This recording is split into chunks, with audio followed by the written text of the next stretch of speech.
Buenos días, hoy vamos a hablar de la organización del sistema nervioso. El sistema nervioso está formado por dos grandes bloques, lo que denominamos el sistema nervioso central y el sistema nervioso periférico. Tienen distintas funciones y están organizados de distinta manera. El sistema nervioso central está formado por el encéfalo y por la médula espinal. Es el encargado de coordinar todas las funciones del organismo y realmente, vamos a llamarlo así, sería el que manda en el cuerpo. El sistema nervioso periférico está formado básicamente por nervios y ganglios. Los nervios son aquellos que están encargados de transmitir la información. Es decir, podríamos decir que en esta zona se produce la ejecución de la realización de las órdenes, ¿no? y la interpretación de los datos que se reciben, y estas son las carreteras por las que viaja la información. Empezaremos por el sistema nervioso central. El sistema nervioso central está formado por la médula espinal y por el encéfalo. Todo esto sería el encéfalo. El encéfalo, a su vez, está formado por el cerebelo, por el cerebro y por el tronco cerebral. Dentro del tronco cerebral estaría el bulbo raquídeo. Como decíamos, ¿qué funciones tiene el sistema nervioso central? Pues básicamente sus funciones son la coordinación y el control del organismo y recibir todos los estímulos. Los va a interpretar y con esa interpretación elaborará una respuesta. El sistema nervioso central es muy importante para el organismo y también es muy delicado, por lo que está protegido para evitar posibles lesiones. Sus protecciones son dos: una protección ósea, el cráneo y la columna vertebral, en cuyo interior se aloja el encéfalo o la médula espinal, y después tiene una serie de meninges, que son unas membranas que amortiguan los golpes que se pudieran producir contra estas protecciones que son los huesos. La disposición es siempre la misma. Tendremos por un lado la protección ósea y luego entre la parte blanda, en este caso el encéfalo, y la parte dura, el hueso, tendremos las tres meninges. Por orden de cercanía al encéfalo estaría la pía madre, en medio estaría la dura madre y finalmente nos encontraríamos con la aracnoides. En el caso de la médula espinal sigue el mismo esquema. El encéfalo es la parte del sistema nervioso en la que se localizan los centros de coordinación y de integración. Está formado por sustancia gris y sustancia blanca, pero eso lo veremos en la siguiente diapositiva. Dentro del encéfalo podemos distinguir el cerebro, el tronco cerebral y el cerebelo. El cerebro es la parte más grande e importante del encéfalo. Está formado por sustancia blanca en su zona interior y sustancia gris en su zona exterior. La corteza cerebral, es decir, la zona exterior, donde está la sustancia gris, en ella se dirige el aprendizaje y los movimientos voluntarios. En la parte interior, en la sustancia blanca, es donde estarían todos los axones de las neuronas.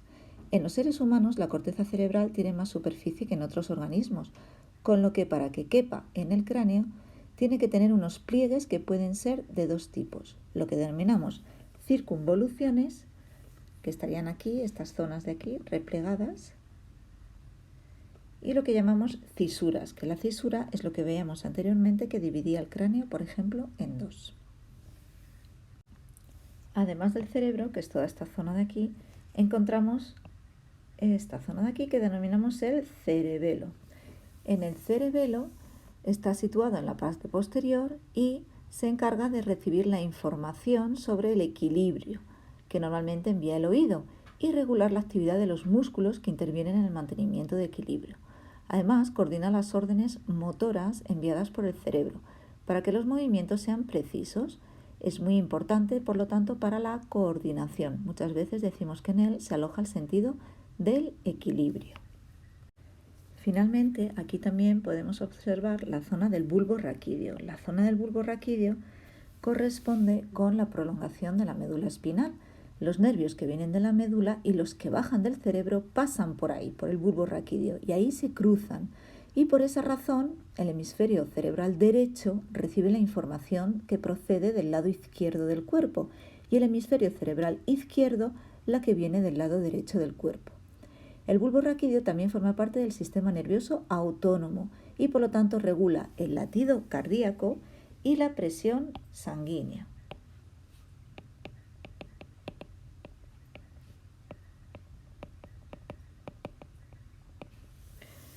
También regula la ventilación pulmonar, la tos, el vómito y otra serie de acciones que no son voluntarias, pero obviamente son indispensables a la vida. El cerebro está dividido en varios lóbulos. Estos lóbulos están, la división la produce lo que llamamos antes las cisuras y las circunvoluciones. Estos lóbulos, cada uno de ellos se especializa, por decirlo de alguna forma, en realizar un tipo de actividad en el organismo. Y se sabe porque cuando las personas sufren una lesión en uno de estos lóbulos, pierden la capacidad de realizar la acción que dirige este lóbulo. Aún así, el cerebro es muy plástico y muchas veces, aunque se dañe alguna parte del lóbulo, el cerebro es capaz de volver a aprender. Por ejemplo, podemos perder la capacidad de hablar, pero el cerebro vuelve a aprender y lo aloja en otro lugar. Es decir, que aunque tiene preferencia de alojamiento en estos lóbulos, también en algunas ocasiones es capaz de reinventarse, por decirlo de alguna forma. Como decíamos antes, tanto la médula espinal como el encéfalo, o sobre todo el cerebro, tienen dos partes diferenciadas, sobre todo en el color, ¿no? Entonces, debido a eso, pues a una parte la vamos a llamar sustancia gris, aunque aquí la vemos rosa, y en otra parte la vamos a llamar la sustancia blanca. Estos dos colores se deben a que, si recordáis cómo era la neurona, ¿vale? Recordáis que tenía pues las dendritas, el cuerpo, ¿no? El soma, toda esta parte que era el cuerpo, y luego toda esta parte que era el axón. Y recordad que el axón estaba rodeado de unas células que le conferían un aislamiento, ¿vale? Que decíamos que eran una vaina de mielina. Bueno, pues esto es lo que le da un poquito ese color, ¿vale? a las partes del sistema nervioso central. Toda la sustancia gris, ¿vale? Va a ser la que corresponda a los somas, a los cuerpos neuronales, y la sustancia blanca va a corresponder a los axones cubiertos de mielina, que por eso le da ese color. En la parte del encéfalo, la sustancia gris está por fuera y la sustancia blanca está por dentro. Toda esta sustancia gris que está por fuera es lo que vamos a llamar el córtex cerebral o la corteza cerebral. Y es el lugar en donde se produce realmente la asociación entre las neuronas y la integración de la información. En el caso de la médula espinal va al revés, es decir, que la sustancia gris está en el interior y la sustancia blanca está en el exterior. Es decir, que los nervios entrarán, por aquí entrará el axón y aquí conectará pues con los somas, ¿vale? Con los cuerpos neuronales. Y aquí al revés, el axón va por aquí y termina en los cuerpos neuronales del cerebro. La médula espinal está alojada y protegida por la columna vertebral. La columna vertebral está formada por varias vértebras, son huesos, separados para permitir la flexibilidad, que nuestro tronco no sea recto, tieso, que no podamos moverlo. Entonces se producen varias vértebras que nos permiten la flexibilidad del tronco. Y entre cada vértebra vamos a encontrar un disco, que es como una almohadilla, para evitar que las vértebras froten entre ellas. Y además permitir, entre comillas, la salida de los nervios, ¿de acuerdo? Por aquí entran y salen los nervios, es decir, entre cada vértebra va a haber a cada lado de la vértebra un nervio, a cada lado del cuerpo, lo que se llama un par, ¿vale? Un par de nervios, ¿vale? Que salen en cada lado entre vértebra y vértebra. Y la médula en sí irá alojada en el interior de las vértebras. Recordemos que al igual que el encéfalo, también tiene las 3 meninges rodeando la médula espinal y protegiéndola de posibles golpes contra los huesos de la columna vertebral. La función de la médula espinal es conducir los impulsos nerviosos que llegan desde los receptores, es decir, desde el organismo, hacia el cerebro. Y de la misma forma, igual que conduce hacia el cerebro, pues lo que hará será también desde el cerebro conducir la respuesta que se vaya dando y que vaya a salir hacia los órganos efectores o motores. Es decir, es un poquito la autopista central por la que se recibe o se manda la información al cerebro y por la que se recibe la información desde el cerebro. Otra de las funciones que tiene la médula espinal es la realización de los actos reflejos, es decir, que elabora una respuesta ante un estímulo, sin que por ello participe el cerebro. Una neurona sensitiva recibirá el estímulo, este estímulo viajará a través del organismo hasta la médula espinal. En la médula espinal, propiamente, sin necesidad de que viaje hacia el cerebro, aunque también lo hace, produce una conexión paralela que produce directamente un efecto, es decir, a esa causa va a haber un efecto y rápidamente retiraremos el brazo. Esto nos permite ser mucho más rápidos, no necesita que esa información llegue al cerebro para poder producir una respuesta. Los actos reflejos pueden ser innatos, nacemos con ellos, como el reflejo rotuliano, el de la rodilla, cuando nos dan el martillito en la rodilla y la rodilla se mueve, pero también podemos enseñar, por así decirlo, a la médula espinal a generar esos reflejos, como por ejemplo ocurre cuando practicamos mucho un movimiento o un ejercicio. Bueno, pues ya hemos visto el sistema nervioso central y hemos dicho que estaba formado por el encéfalo y la médula espinal. Ahora vamos a hablar del sistema nervioso periférico, que como hemos apuntado antes, básicamente es el formado por los nervios y los ganglios que encontramos en ellos. El sistema nervioso periférico está formado básicamente por los nervios. Si recordamos, los nervios podían ser de dos tipos, unos nervios que salían del cráneo, ¿vale?, de la zona del encéfalo, que serían los nervios craneales, y otros nervios que salían, como decíamos antes, de la médula espinal, ¿vale?, que serían los nervios espinales. Además, los nervios se dividen en sensitivos, motores y mixtos. Sensitivos son aquellos que van a recibir el estímulo o bien del interior del organismo o bien del exterior. Los motores son aquellos que van a efectuar el recorrido entre el sistema nervioso central y el órgano efector, que bien puede ser un músculo o bien puede ser una glándula. Y mixtos son aquellos nervios que llevan axones de ambas neuronas, de las neuronas que reciben y de las neuronas que efectúan, ¿vale? Recordamos que los nervios estaban formados por un montón de axones, todos ellos juntitos, ¿vale?, en un mismo haz, ¿vale?, si lo viéramos así ¿vale?, juntitos en un mismo haz, es decir, que está formado por varios axones de neuronas.